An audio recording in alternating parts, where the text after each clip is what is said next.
उसके बाद रमन ने कहा, जब तुम मुझे कुछ सिखाओगी तब। पूजा ने कहा, ठीक है, मैं तुमको पेंटिंग करना सिखा दूंगी। रमन पूजा को कविता लिखने का तरीका सिखा रहा था और पूजा रमन को पेंटिंग करना सिखा रही थी। पूजा को पेंटिंग बहुत पसंद थी और वह पेंटिंग करने में माहिर थी। वैसे बस यह बात नहीं थी, दोनों को एक दूसरे का साथ बहुत पसंद आने लगा था, इसलिए वह साथ रहने के लिए कुछ ना कुछ बहाना ढूंढ रहे थे। देखते ही देखते दोनों को एक दूसरे से प्यार हो गया और वह दोनों हमेशा साथ रहने की कोशिश करने लगे। रमन और पूजा मानो कॉलेज में और किसी को जानते ही ना हो, ना किसी से ज्यादा मतलब रखते, दोनों एक दूसरे के साथ कैंटीन जाते, घूमते फिरते और पढ़ाई करते।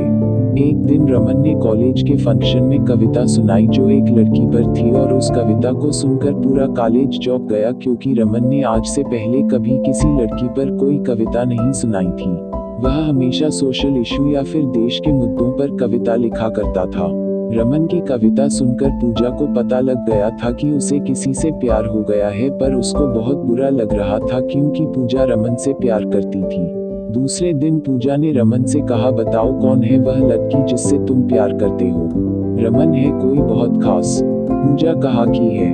रमन इसी कॉलेज की। पूजा कौन? पूजा की आंखों में आंसू आ गए।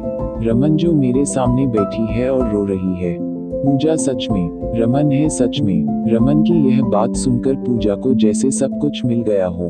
उसने अपने कॉलेज में ही रमन को गले से लगा लिया और जोर जोर से रोने लगी। रमन और पूजा इस तरह से एक हो गए और देखते ही देखते दोनों की कॉलेज की पढ़ाई पूरी हो गई। रमन को एक अच्छी नौकरी मिल गई और दोनों साथ रहने लगे।